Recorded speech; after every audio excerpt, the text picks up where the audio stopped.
Got some goodies. So yeah, so I want some goodies.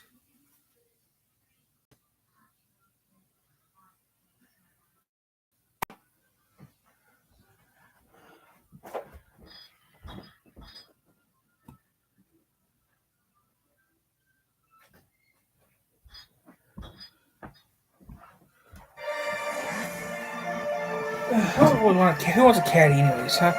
Just, hey guys, I'm back. I went to the store to get me some goodies because I've been bored all day.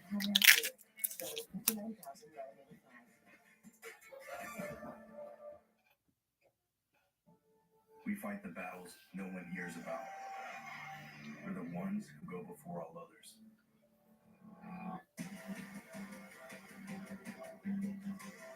Join the fight. Anymore.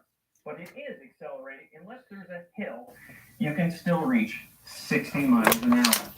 It'll even go beyond 60 miles an hour to 65 when the limiter cuts in.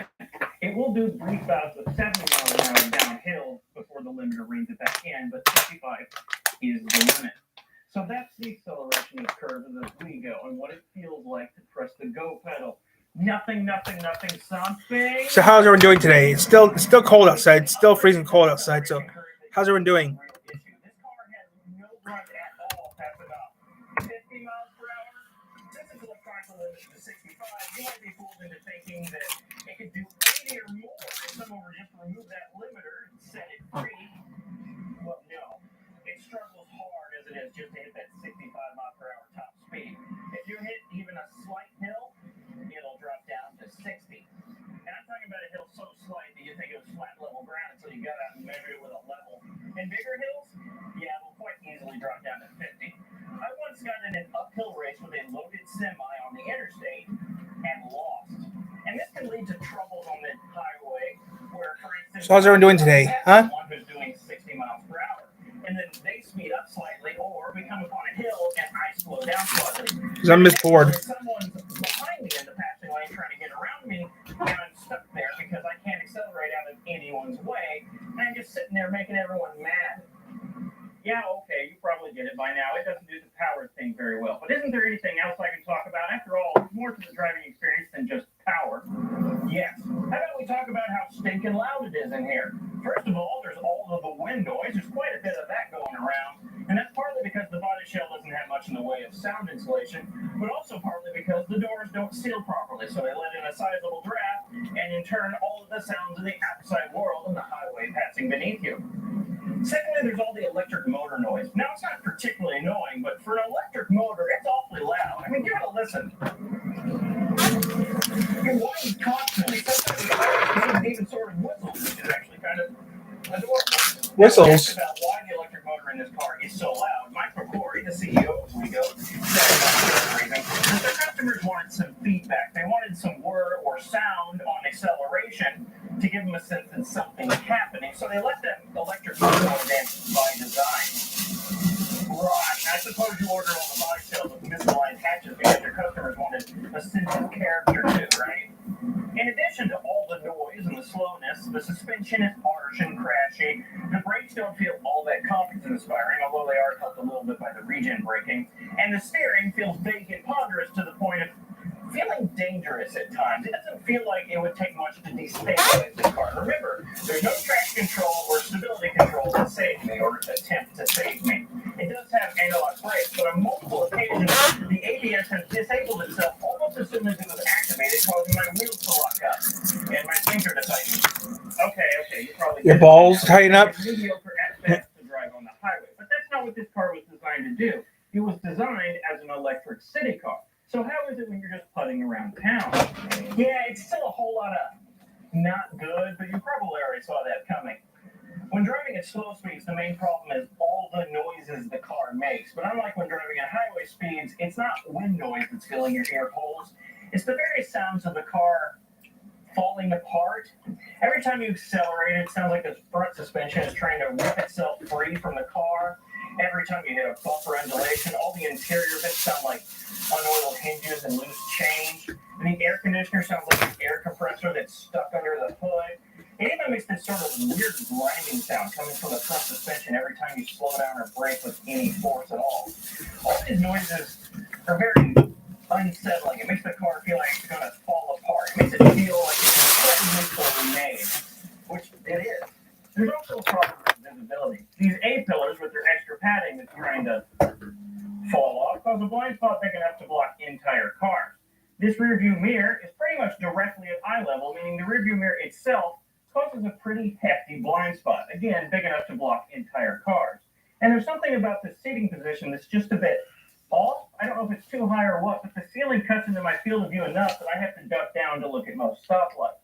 Again, most of these complaints are pretty minor, as a lot of modern cars are plagued with visibility issues like this, but I still felt like I should mention it. Also, the rear view mirror thing is kind of ridiculous. The last bad characteristic when putting around town is the steering wheel yank. Under acceleration, I have to provide a pretty hefty amount of correction in the steering wheel just to be able to stay in a straight line. This, combined with all the noises it makes the car feel especially flimsy. So you see what I mean? The driving experience of this car garners it no redemption points. If anything, driving it makes it seem even worse. The reality is, it drives a lot like it looks, rather poorly. You may have noticed by this point that almost all of the problems I mentioned are the fault of the Schwang normal body shell that Wego used for their car. Wego did all the electrification and drivetrain stuff, and so far the only problems I pointed out with that stuff are some weird quirks in the digital dash and the fact that it doesn't have enough power. You might even be fooled into thinking, the reason that car turned out so bad is because Wego used that Chinese car body, the Shanghai Twain, or however you pronounce it. If Wego would have just used a non-Chinese car body, they would have had a shot at making a half-decent car. Well, no. The entire car, including the bits Wego did, was engineered and assembled with all the care and precision of an employee who just found out his wife's cheating on him, and he's going to be fired in 2 days. The quirky dash computer and the powerless motor are just two of the things I've told you about. What I haven't told you about goes much deeper. I'm Jay. I'm John.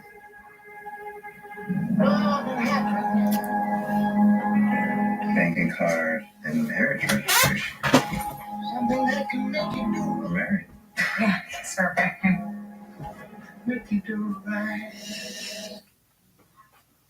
This is the battery pack under the Wego. How did Wego manage to cram a battery pack this large under a tiny city car that was originally meant as a combustion-powered car? Simple, they just packed away the body shell until the battery pack fit in place. Naturally, I haven't seen this myself, but I talked to another Wego Life owner, yes, they do exist, who has dropped the battery pack out of his car, and he said the body shell surrounding the battery pack is a murder scene of dull hacksaw marks and baby's first weld. He even said in several places it looks like they hacked straight through the unibody structure of the car just to fit this battery pack into place. You can even see a glimpse of that hack jobbery in the corner of the battery pack here, where they clearly cut through the body shell with what looks like a plasma cutter and then tacked this metal piece into place. Very, very poorly. There's even welding wire sticking out on the other side of it. There's quite a few, let's say, interesting items under this car, so I've made a supplementary video touring the underside of this Wego that you can watch here, after you finish watching this video, of course. Another thing I should mention about that other Wego Life owner is that his Wego is now dead. It died at just 17,000 miles because of a lovely design flaw on Wego's part. So how did it die? His Wego died because the spline shaft connecting the motor to the gearbox got completely stripped out. This is because the spline teeth on the male part of the connection coming out of the motor have a slightly different tooth pitch than the spline teeth on the female part of the connection going into the gearbox. This caused just a little bit of slop or play in that motor to gearbox connection, which caused the spline teeth to gradually wear down over time until eventually the spline teeth got so worn down that the whole connection got completely stripped out. So yeah, this isn't just a bad car because Wego chose a crappy Chinese car body as the base. Wego had a fair bit to play in making it a bad car as well. And you have to remember, Wego consciously chose the Schwang Noble body shell. It's not like it was forced on them. So yeah, I'm sure you get the point by now. The Wego Life is not a very good car. So the question is, who bought these things new? Привет, voice, Mostly, retired individuals made up a large portion of the buyers for these cars. And it makes sense too. It's easy to maintain. You can charge it in your own garage or driveway. If you live in a retirement community where an LSV compliant golf cart is a legitimate option for a vehicle, this thing starts to look pretty tempting. And it's highway capable should you need to venture further than your local grocery store. Really, it's kind of the perfect retirement community car. For everyone else, though, this thing makes no sense. It's a comfortable Chinese golf cart trying to make it as a car. And it wasn't cheap either. Wego advertised a base MSRP of $33,000. But that's before you add in the optional equipment and destination charge. This one had a sticker price of $36,000. For this. Yes, there was a hefty tax incentive on top of that, but it'd still be too expensive. Oh, he's charging his truck. The only option you could fit to a Wego Life was air conditioning at a price of $2,000. While it's listed as an option, a guy at Wego told me that no cars were produced without air conditioning. I suspect the only reason it was listed as an option at all was so they could lower the advertised base price a bit, which is a tiny bit slimy. Hold on, let's take a step back. You may be thinking that I'm being far too harsh on Wego. After all, starting a new car company is hard, ridiculously hard. And Wego was just a tiny American company with, according to the CEO in 2012, just 7.5 employees. You know, it's a small company if they hired half a person, and they developed this car on a budget of just $8 million. If that number doesn't mean anything to you, consider that last year, Tesla spent $4 million on research and development per day. When you look at Wego's complete lack of staff and money, you can start to understand how the end product of their labor turned out so underdeveloped and bad. You can even start to forgive it a little. Besides, it's not like they were trying to compete with Tesla or anything. Except, that's not the vibe that was given off by Mike McQuarrie, the CEO of Wego, at the LA Auto Show in 2010. That's the auto show where Wego announced the Life.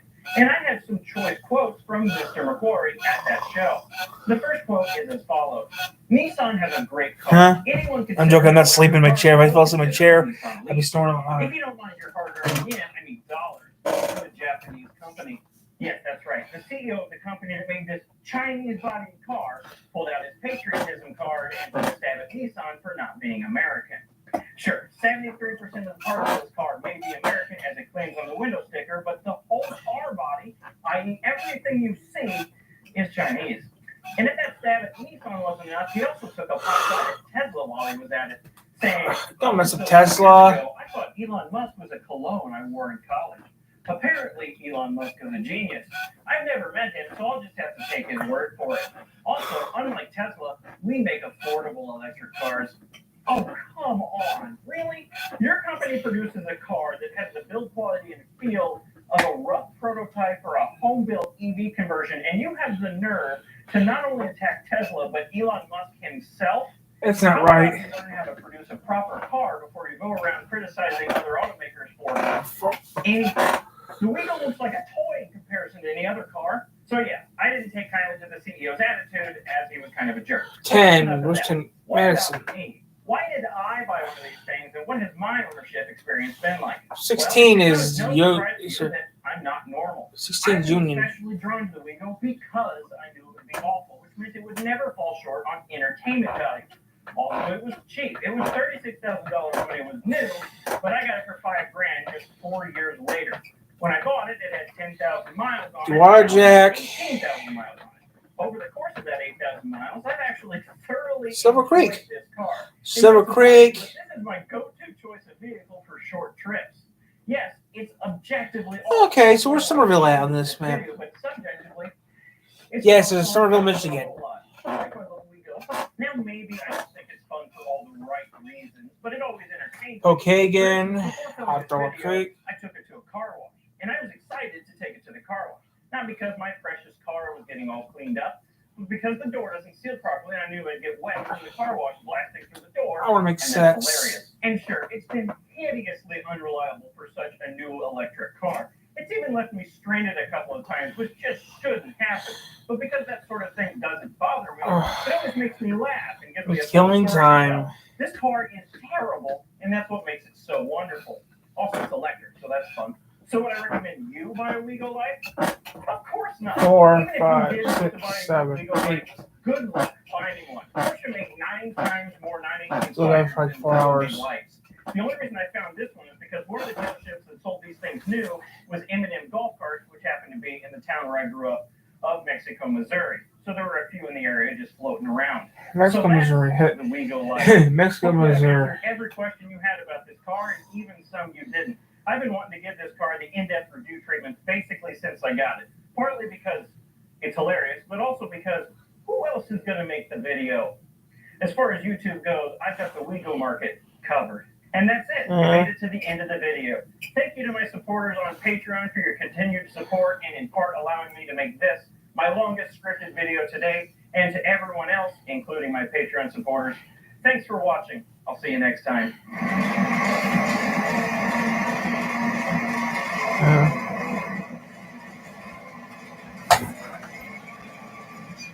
He's tired. He's bored. I really don't care if I'll sit on camera. I used to do it all the time. Yeah, I started riding when I was 2.5, started racing when I was 4, but for my whole life it was always just for fun. The love of the sport was, yeah, it's still at a super, super young age.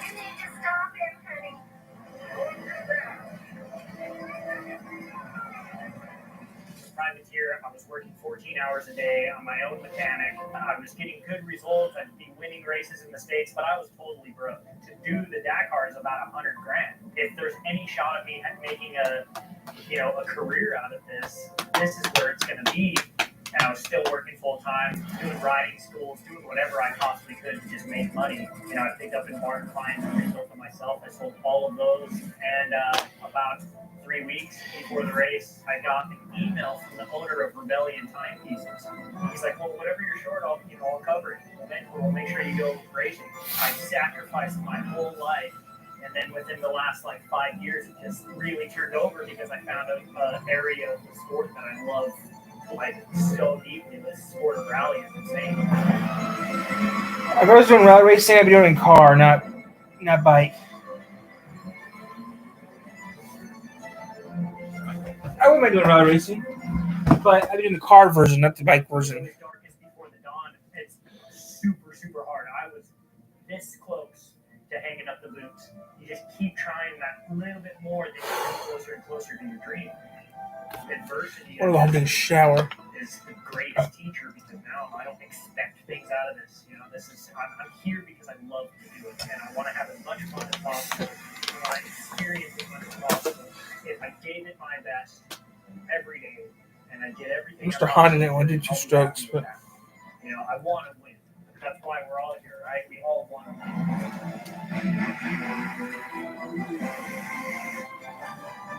At the end of the day, if I gave it all, if I did my best, and I can look back and say, you know what, that was it. That was all I had.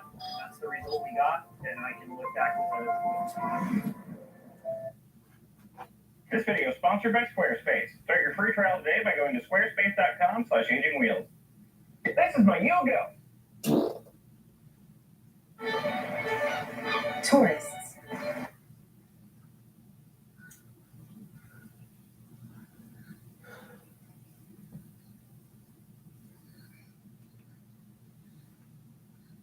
Just believe me, don't what? I filled Philadelphia for Flex Supersize Stuffy Ducktails. This is no.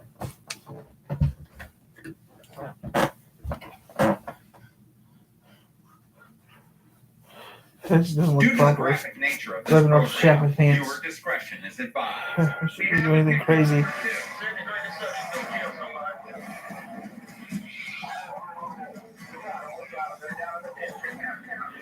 Look around. No matter where you are, at any second, it could happen to you. Because desperate criminals use desperate measures. No matter who gets in the way. For the next 60 minutes, you'll get a close-up view of what officers see every day. You'll ride shotgun in the most terrifying chases on the road. You'll feel the heat of the most explosive acts of criminal insanity ever captured on tape. Much of this footage has never been viewed by the public. Police and news agencies send us their most shocking videos. Gotta go, so that you can know what they know. That to let your guard down, even for an instant, could mean disaster. So crank up your TV and don't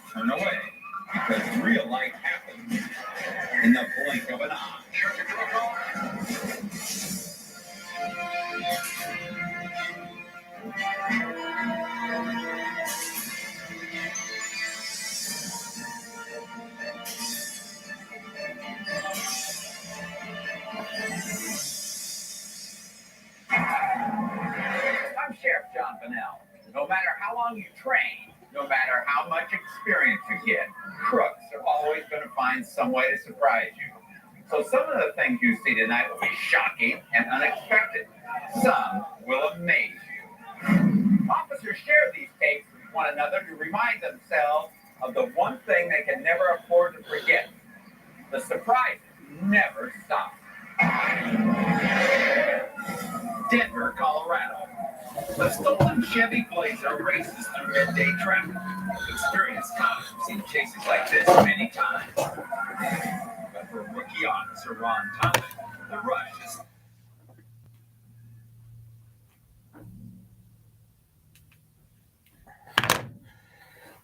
Notice to anyone who can't find a new car, Denoyer Chevrolet is Southwest Michigan's leader in certified pre-owned sales.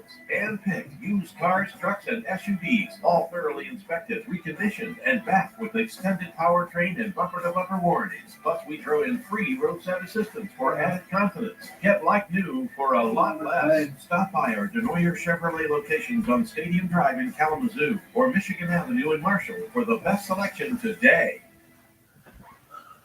A vacation planned big enough to relieve all of your stress for a while.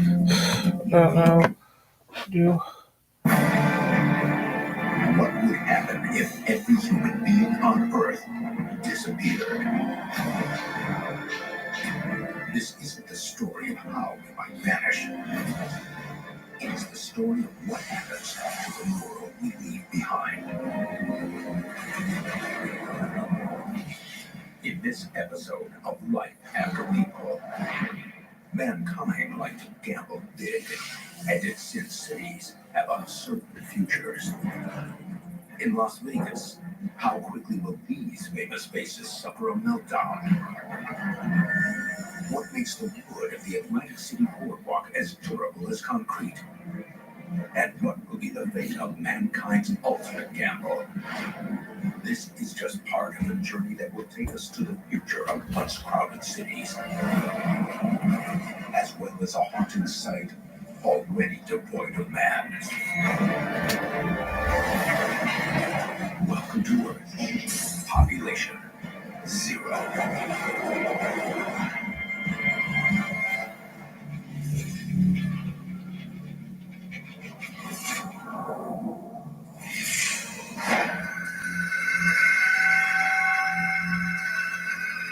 One of mankind's most popular vices was to play the odds.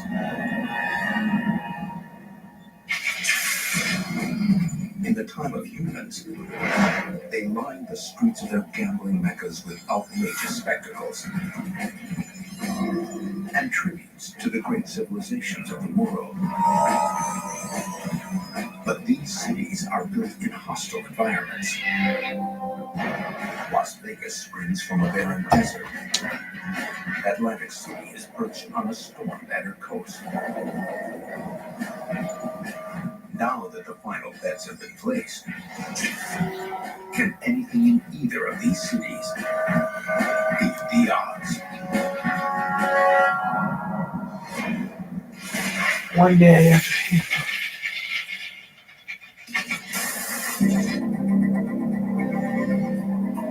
One day after people. In Las Vegas, the casinos are empty. But there's one place in town that still draws a crowd. In the time Prince! of humans, celebrities and dignitaries were immortalized in wax by Madame Tussauds. Each lifelike figure was based on as many as 150 measurements. The melted wax was poured into plaster molds, where it hardened into its final form. Hair was placed strand by strand. Oh, that'd be a pain in the butt. Now, works in progress will never be finished. In Las Vegas, more than 100 completed wax figures are displayed in a 30,000 square foot museum. The temperature is set at an ideal 70 degrees. For now. 70 degrees. That's not bad. 2 days after people, power has started to fail along the Las Vegas Strip.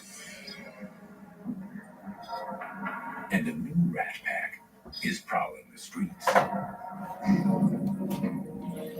Rats have been a problem in neighborhoods around Las Vegas since the 1990s. Experts believe they came hidden in palm trees, shipped in to beautify hotels and housing developments. After people are gone, they find their way into the city's casinos, where they're more interested in searching for food than rolling the dice. More than 2,000 miles away, in Atlantic City, the only creatures strolling down the world-famous boardwalk are cats. In the time of humans, 18 colonies of feral cats already lived under the boardwalk. Human volunteers put out food for them on a daily basis. Without people, the future of these 140 felines is uncertain. Survive. The boardwalk itself might just beat the odds. Originally built in 1870, Atlantic City's was the first beachside boardwalk in the United States. It's made of 216,000 planks of wood and runs for over 4 miles. The earliest boardwalk was made of cedar, a wood so fragile it was dismantled and put into storage every winter to keep it out of the elements. Wow. The modern boardwalk is much tougher. Beginning in 1950, many sections were replaced with a South American hardwood called ipe, Ipe. Brazilian walnut. Mm. It's naturally resistant to insects, rot, and mold. It's one of the world's densest woods, with fibers packed so tightly, tests have shown it has the same fire rating as concrete. In June of 2007, a fire that started under the boardwalk tore through local businesses. Some sections of the boardwalk were destroyed. The parts made of pine. The hardwood wasn't even damaged.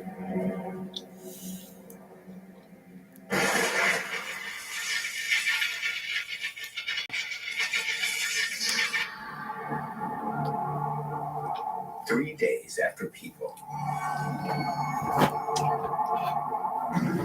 inside Madame Tussauds, glass eyes stare out at the empty hallways.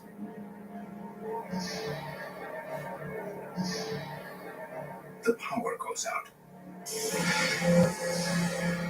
Emergency lighting keeps the figures illuminated in the windowless galleries. Meanwhile, on Paramount Mountain. Hey, Peppa, go on. Wow, Josh Allen, what a quarterback. He's got a cannon for an arm. Sure does, partner. Pathetic.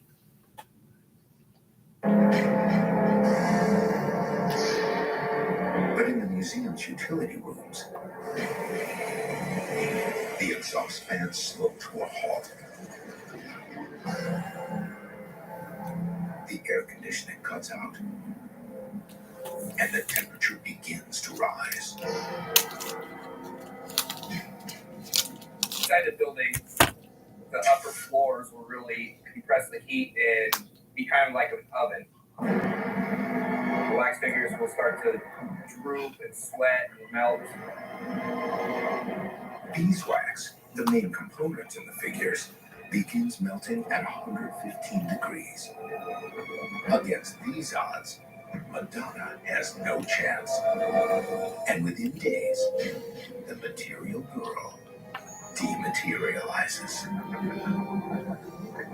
While the figure of Madonna melts 6,000 miles away in Buenos Aires, the body of a famous lady she played in the movies remains surprisingly intact. Evita. When Argentine First Lady Evita Peron died in 1952, a doctor mummified her by a process that included dipping her body several times into a solution that left a plastic-like film on her skin. The doctor assured Evita's husband the body would never decompose. Today, Evita rests in a tomb 20 feet underground, said to be able to withstand a nuclear attack. Unlike Madonna's wax figure, Evita will be preserved as a living doll for many years to come.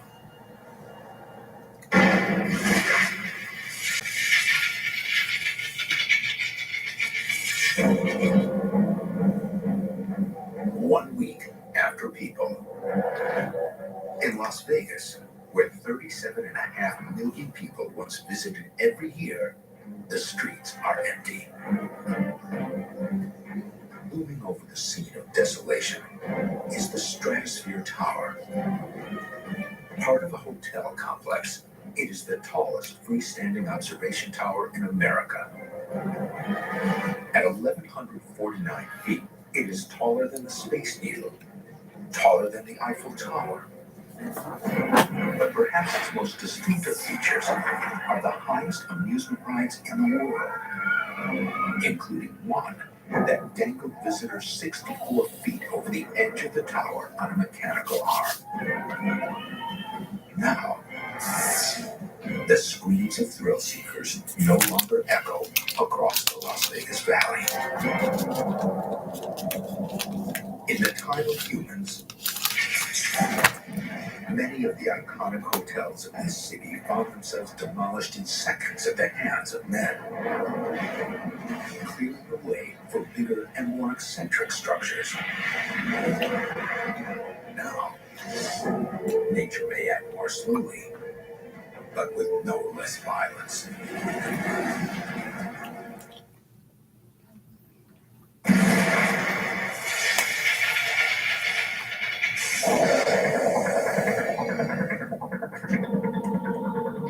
Two weeks after People.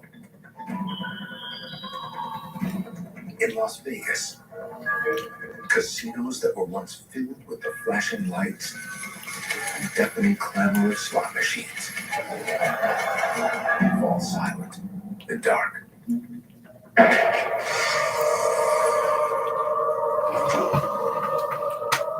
There are no humans to exterminate them. Vegas's new Rat Pack has plenty to fear.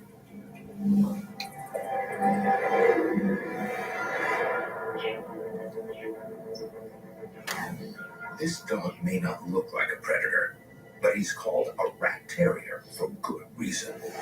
His breed was originally developed in the 1800s to hunt vermin, and they're better than most cats at catching small rodents. In the time of humans, American President Teddy Roosevelt is said to have used one of these dogs to eliminate rats from the White House. Once the rat terrier got out, they'd be out there sniffing around, following mice, rats that you would have here in the Las Vegas area. There'd also be lizards and a variety of other kinds of species that were small that they would probably have the ability to capture.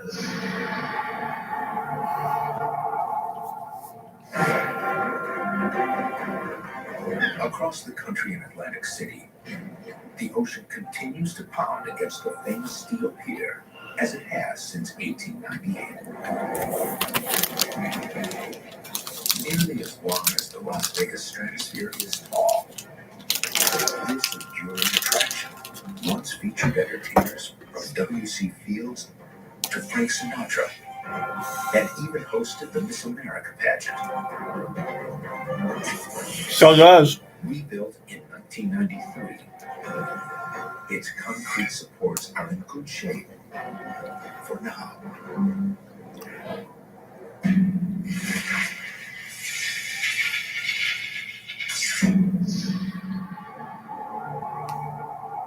Mankind's gambling meccas have always been fertile ground for strange architecture.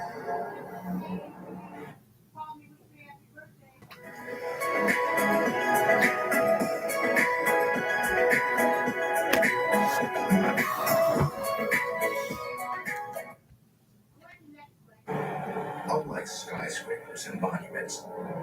These bizarre structures were built to draw in customers today, not to stand for tomorrow.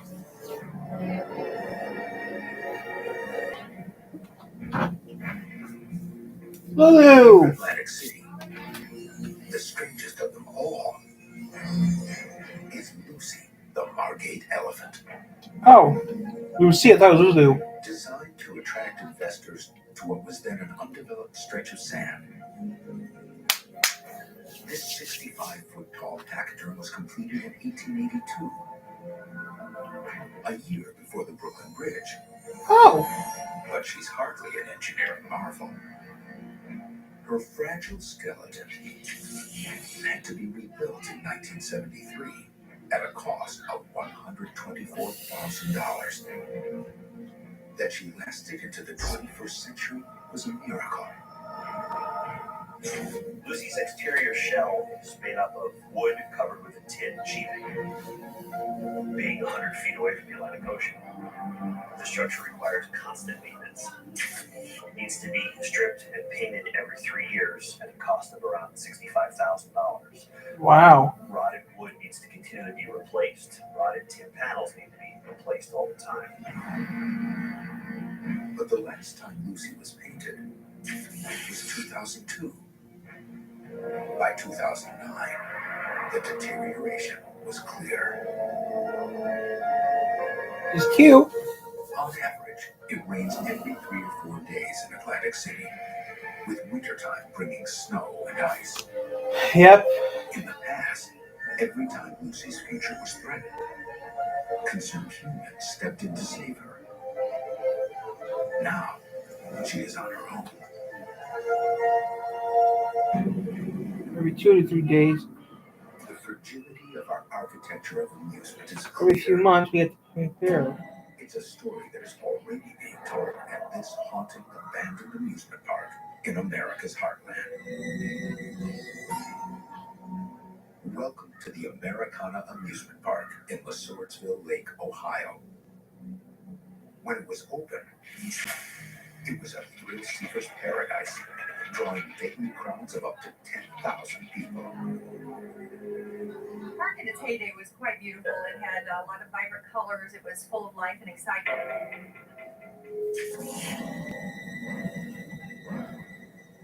And today to see it, it's almost like a ghost town. It's very sad to see it in this state. The park fell on hard times, and the gates closed in 2002. 80 years after they first opened. Just a few short years of abandonment have created a monster. Everywhere wood rots. Motors, bearings, and metal components corrode. Gaping cracks permeate the park. The annual freeze-thaw cycle that occurs in the Ohio Valley is very hard on things. Water tends to seep in cracks, freeze overnight. As the water expands, it applies loads that enlarge the cracks. This amusement park holds some clues as to what will happen to the colorful spectacles of Las Vegas and Atlantic City when people are gone. Like all amusement parks, it was distinguished by its bright colors. But protective paint steadily degrades beneath the sun's ultraviolet assault. This entrance looks like it's painted in pastel colors, but at one point they were much more vibrant. In less than a decade, the sun's ultraviolet radiation dims the paint on an atomic level. The sunlight makes oxygen, already in the paint, combine with the color pigments, which fade as a result. The loss of pigment, the loss of volatiles within the paint is going to reach a point where the paint loses its elasticity, its ability to expand and contract with the material, and you'll see cracks. That's when the structural damage occurs.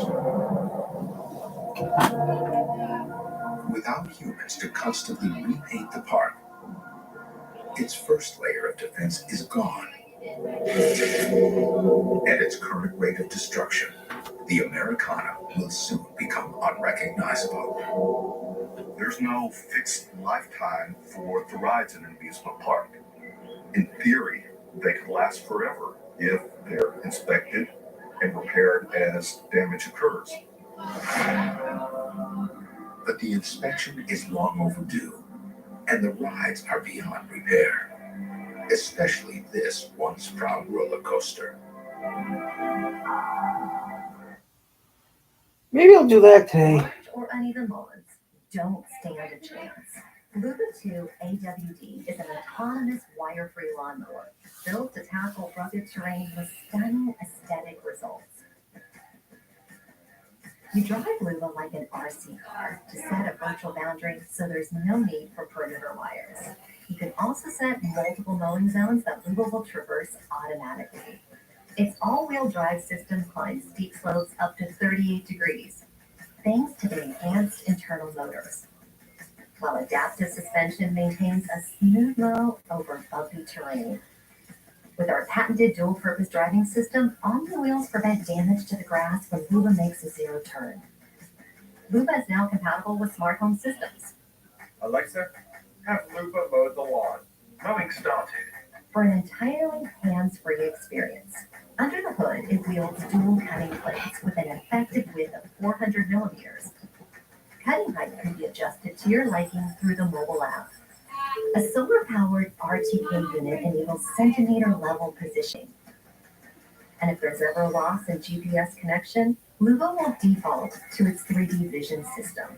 There's no loss in mowing accuracy, even when RTK is disconnected for an extended period of time. When you're out of town, you'll never have to give it a second thought. Luba's triple redundant obstacle avoidance system is powered by a physical bumper, ultrasonic radar, and binocular vision that detects anything in its path, making Luba safer around pets and children. The intelligent battery detects when power is getting low and returns itself to the base station for recharge. Adjust mowing specs and monitor progress anywhere directly within the Motion app. All this and so much more make Luba 2 AWD the ideal choice for large or uneven lawns.